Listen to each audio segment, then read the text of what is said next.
My brother has a way of smiling that never quite reaches his eyes. I noticed it again that evening, standing near the entrance of the Hargrove Foundation ballroom, champagne flute already in hand, scanning the room like he owned it.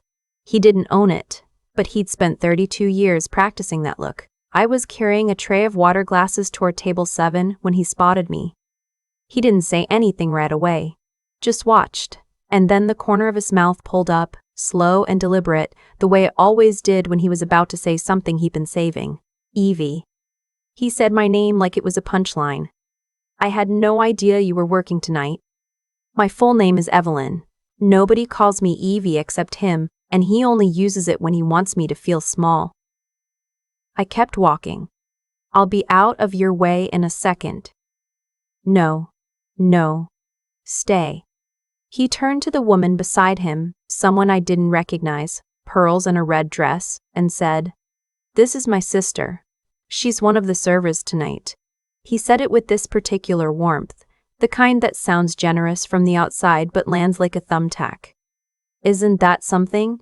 The woman gave me a polite smile, the kind you give service staff. I set the glasses down at table 7, arranged them without a word, and walked back toward the kitchen.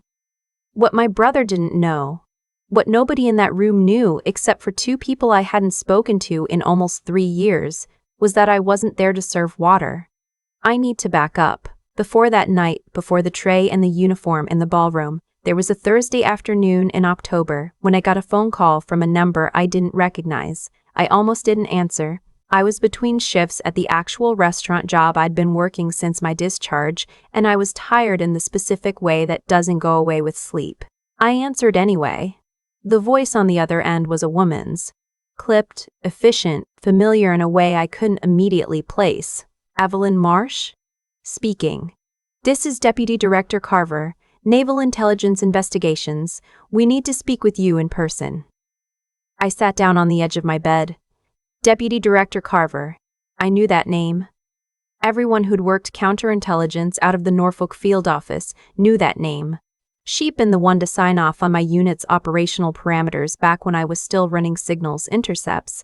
I'd never spoken to her directly. She was 3 levels above my pay grade. "How soon?" I asked. "Tomorrow morning. We'll come to you." They sent 2 people. Carver herself, which surprised me, and a younger agent named Torres who took notes on a small yellow legal pad and didn't look up much. We sat at my kitchen table and Carver put a photograph in front of me without preamble. It was a man I recognized, Dr. Philip Aldrin. He'd been a senior policy advisor with the State Department and, more relevantly, he'd been the target of the operation that ended my military career. "He was arrested 2 weeks ago," Carver said. "Different operation, different team. But what they found when they searched his files, Evelyn, there were documents that should not have existed.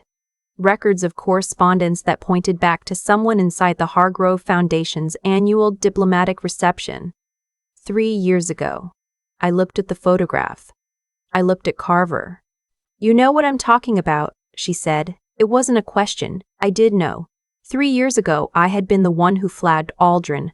I'd been running a signals intercept on a secondary target, routine work, when I caught something that shouldn't have been there.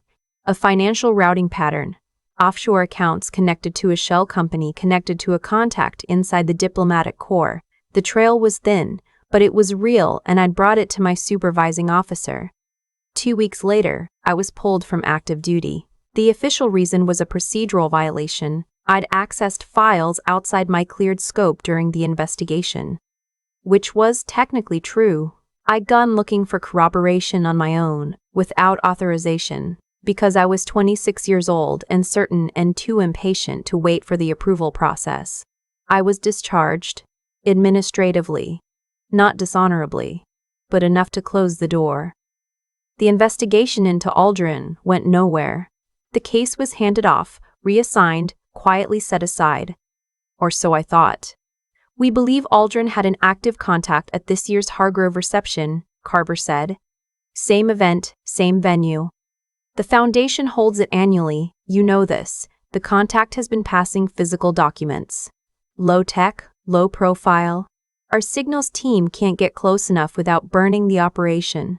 She slid another photograph across the table. The venue, the Hargrove Foundation Ballroom. And next to it, a list of catering vendors contracted for the event. "We need someone inside," Torres said. It was the first thing he'd said in 20 minutes. Someone who knows what they're looking for. Someone Aldrin's contact won't recognize. I looked at the photographs for a long moment. "You want me to work the event," I said.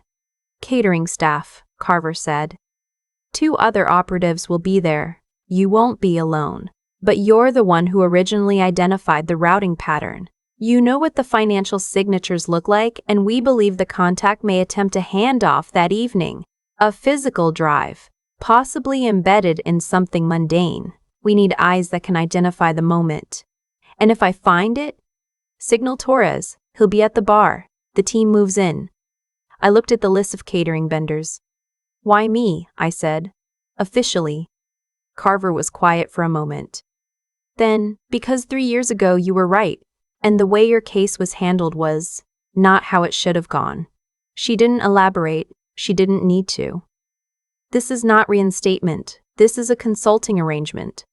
But if it goes well, there are conversations that could be had afterward." I said I needed a night to think about it. I said yes the next morning. The preparation took 10 days. I went through a condensed briefing on Aldrin's known associates, his communication patterns, the foundation's layout. I got a crash course on the catering company's actual operations, the workflows, the terminology, which supervisor to check in with, how to move through the space without drawing attention. Torres walked me through the signal protocol. 3 knocks on the bar top if I made visual contact with the drive. A slow circle around table 11 if I needed extraction. I practiced carrying trays. I am not joking. I practiced for 4 days straight in my apartment, walking from the kitchen to the living room, turning, setting things down, picking them up, not looking at what I was carrying, not looking at the floor. The muscle memory matters when your hands are full and your attention has to be somewhere else entirely. I did not tell my family I would be there, which is why, when my brother spotted me across the Hargrove Foundation ballroom, the look on his face was the look of someone who believes he's understood something he hasn't understood at all. My brother's name is Marcus. He is 4 years older than me, a corporate attorney, and he has spent the majority of his adult life being subtly and consistently dismissive of everything I've done with mine. When I enlisted, he called it a phase. When I was assigned to intelligence work, he said he hoped I was being careful not to get in over my head. When I was discharged, he didn't say much. He didn't have to. The silence did the work. Our father had been different. Our father was the reason I'd gone into the service in the first place. He'd spent 20 years in the Navy, retired as a Master Chief, and he talked about his work the way some people talk about a calling. He died 4 years ago. Cardiac arrest. Sudden. No warning. I was mid-deployment and didn't make it back in time. Marcus gave the eulogy. He did it well. I'll give him that. The evening of the reception, I checked in with the catering supervisor, a tired, efficient woman named Diane, who showed me which sections I was responsible for and told me not to be slow with the refills. I kept my head down and did the job. I knew Torres was at the bar. I knew the other operative, a woman I'd been introduced to only as Reyes, was somewhere in the kitchen. I didn't look for them. I just worked. For the first hour, nothing happened. The room filled up. Diplomats, Foundation board members, a few government officials, a cluster of people near the windows who all seemed to know each other and laughed too loudly at whatever they were saying. My brother was near the center of the room with a group I assumed were clients. He glanced at me twice more. I didn't look back. At 7:40, a man sat down alone at table 11. He was unremarkable in the way that people work hard to be unremarkable. Mid-50s, gray suit, no distinctive jewelry, no lanyard or badge. He'd come in late after the room was already full, and he sat down at table 11 without greeting anyone around him. I brought water to the table without being asked, standard, and visible. I set the glass down and straightened the napkin next to it, and in that 2-second window I saw his hands. He was holding something beneath the edge of the table. Small, rectangular, the size of a USB drive wrapped in a cocktail napkin. I walked back toward the service corridor. Aldrin's contact was at table 11. The handoff hadn't happened yet. He was waiting for someone. I needed to know who. I spent the next 30 minutes moving through my section like I'd been doing this for years, which in a different sense I had. Not carrying trays, but watching rooms, tracking patterns, identifying the moment something shifts. 2 people stopped at table 11 in that window. The first was a woman in a gray blazer who leaned down to say something to the man, laughed, and kept moving. The second was a younger man, maybe 30, who sat down across from him for approximately 4 minutes before checking his phone and standing. When he stood, he was holding his jacket with both hands. His left hand was wrapped around something. It was subtle. It would have looked like nothing to anyone, not specifically looking for it. I knocked 3 times on the bar top as I collected glasses nearby. Torres didn't look at me. He just set his drink down. I kept moving. What happened next took less than 6 minutes and I was not in the room for most of it. I'd moved back into the service corridor where Reyes was already there, earpiece in, watching a small screen. "We've got him," she said. Very quietly. "Torres and the team are moving." I leaned against the wall and breathed. From the corridor I could hear the shift in the room, not chaos, nothing like chaos, just the particular change in ambient noise when something has happened and people don't yet know what. A few voices rising, a pause in the music. I walked back out through the service door. My brother was standing near table 5, looking toward the east side of the room where 3 men in dark jackets were moving with quiet efficiency. His face had gone slightly pale, not because he understood what was happening, he didn't, but because he had the animal awareness that something in the room had changed, and he didn't know the shape of it. He saw me, and I watched him try to make sense of me, standing in the middle of the room, no longer holding a tray, watching the east side of the room with an attention he'd never seen on me before and couldn't name. "Evie." He said it differently this time. Lower. Almost uncertain. "What is?" "I need you to go back to your table," I said. Quietly. "Nothing's wrong. Just go sit down." He stared at me. I looked at him steadily, the way I'd learned to look at things I needed to stay calm about, and after a moment, he went back to his table. Carver found me in the service corridor 20 minutes later. She had her coat on, and she looked like someone who'd just successfully not spilled anything. "Clean handoff," she said. "The drive is in custody. Aldrin's contact is in custody.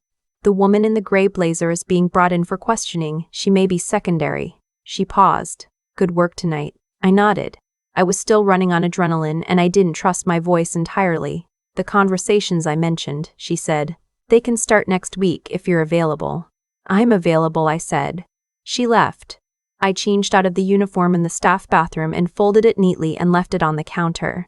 Then I walked back through the service door one last time, out into the edge of the ballroom where the event was slowly, politely reconvening around the strange, small interruption that most guests would probably never understand. Marcus was still at his table. His client group had pulled together slightly, the way people do when something unsettling has happened nearby and they're reassuring each other by proximity. He was watching the room when he saw me cross toward the exit in my own clothes, the jeans and jacket I'd come in, nothing remarkable. His expression shifted through several things I didn't have time to catalog. He stood up. "Evie. Evelyn, what is going on?" I stopped. I looked at him. And I thought about the eulogy he gave for our father. I thought about how well he'd done it, how right the words were, and how little it reflected that he'd spent most of our father's life treating the things our father valued as quaint. The service. The discipline. The idea that what you do quietly, without recognition, without anyone watching, still counts. Still matters. Maybe matters more. I said, "Dad would have liked tonight." Marcus blinked. "What does that?" "I'll call you this week," I said. "A lot I haven't told you. I think it's time I did." I didn't wait for his response. Outside, the November air hit cold and clean, and I stood on the sidewalk for a moment and just breathed. Traffic. A cab horn somewhere. The sound of the city going about its completely ordinary business, indifferent and continuous, The way it always is after the thing you spent 3 years waiting for finally happens in a room where nobody claps. 3 years. Not a dramatic span of time in the abstract, but I had done things in those 3 years I hadn't planned for myself. I'd learned to wait without bitterness mostly. I'd learned to carry things without dropping them, literally and otherwise. I'd worked double shifts and kept my certifications current and called my mother every Sunday, and I had not explained myself to anyone because there was nothing I was legally able to say, and also because there's a version of dignity that comes from deciding that your actions will eventually speak for themselves. The drive they recovered that night contained contact information for 11 individuals connected to foreign financial networks. I was told this later in a debrief that was mostly Carver and Torres and a legal advisor I'd never met before. The man at table 11 had been running a document pipeline for 2 years. The operation I'd flagged 3 years ago, the one that got me discharged, had identified the first thread of it. They just needed longer to pull. I wasn't told everything. I understood that. Compartmentalization doesn't evaporate because you've been helpful, but I was told enough. 2 months after the reception, I was offered a consulting position with the investigative unit, not reinstatement. My discharge still stands, and that's a separate process with its own timeline, one I've started but don't expect to finish quickly. But real work. Work that uses what I actually know. Work that requires me to think carefully and move quietly and trust that the accumulation of small, unwitnessed things eventually adds up to something visible. My brother and I had that phone call. It took 2 hours, and it was uncomfortable in the way honest conversations with family usually are. I told him what I could. He listened better than I expected. At the end he said, "I didn't know." And I said, "I know you didn't." And we sat with that for a while. He hasn't called me Evie since. There's a photograph of my father on my desk. He's in uniform, young, 23 maybe, not yet the person I knew. He's not smiling at the camera. He's looking at something just off to the left of it, something the photographer couldn't capture. He always said the job was about what you did when nobody was keeping score. I think about that a lot. The keeping score part, and what it means to decide you're not going to wait for someone else to do it. I still work double shifts sometimes. The consulting work is new and the income is unpredictable, and the practical reality of my life hasn't transformed overnight into something cinematic. I still take the bus. I still make my own coffee. The important things change quietly, the way important things usually do, without fanfare or a room full of people watching. But that evening in November, standing on the sidewalk outside the Hargrove Foundation ballroom with cold air in my lungs and 3 years of silence, finally settling into something that felt like solid ground, that was enough. That was more than enough. I've thought a lot about what it means to be underestimated by someone who loves you, or who's supposed to. Marcus didn't mock me because he's a cruel person. I want to be honest about that. He mocked me because he decided somewhere along the way what I was, and once people decide that, they stop looking. They see the tray in your hand and they don't ask what else your hands know how to do. That's not malice. It's a kind of laziness that people dress up as realism, and it does damage just the same. What I kept coming back to in the weeks after the reception was how close I came to not being in that room at all. Not because of my discharge, not because of the 3 years of restaurant shifts and reduced circumstances, but because of the story I almost let other people write for me. There's a version of me that heard Deputy Director Carver's voice on the phone and said no. That said, I'm done with all of that. That stayed home. I almost was that version. What stopped me wasn't confidence. I want to be clear about that because I think people tell the wrong story about moments like this. They make it sound like the person who walks back into the room is someone who never doubted. I doubted constantly. I doubted through every hour of tray practice in my apartment. I doubted in the car on the way to the venue. What kept me moving wasn't the absence of fear. It was the understanding that the fear was not the point. The work was the point. The thing that needed doing was the point. 3 years before that night, I made a choice to go looking for the truth, even when I wasn't authorized to go looking. That choice cost me. I paid for it in full. But the thing about honest consequences is that they don't erase what you actually did. They just make you wait longer for it to mean something. The truth I found 3 years ago was still true 3 years later. The routing pattern was real. Aldrin was real. The pipeline was real. The pipeline was real. I had to wait for the world to catch up to what I already knew, and waiting without bitterness is one of the harder skills I've had to develop. There's a version of integrity that only shows up when someone is watching. That version is almost useless.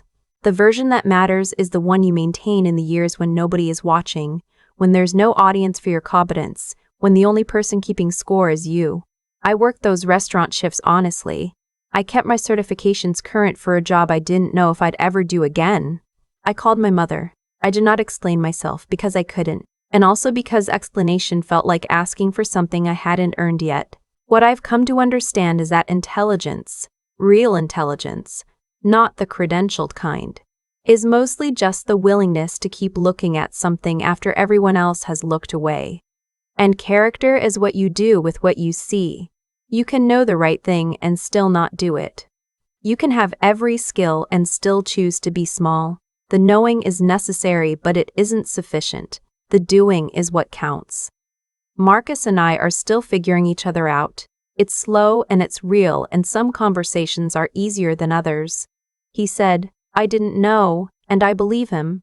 But I also think not knowing was, in part, a choice. The choice not to ask, not to look closer, not to wonder if the tray in my hands was the whole story. We do that to people we think we've already understood. We owe them better than that. I owe myself better than waiting for someone else to decide I'm worth taking seriously. That's the thing I'd want someone to take from this, if anything. Not the operation, not the outcome. Just that, the work you do in the quiet years is not wasted. It accumulates. It becomes the thing you can draw on when the moment finally arrives. And the moment always arrives. You just have to still be standing when it does.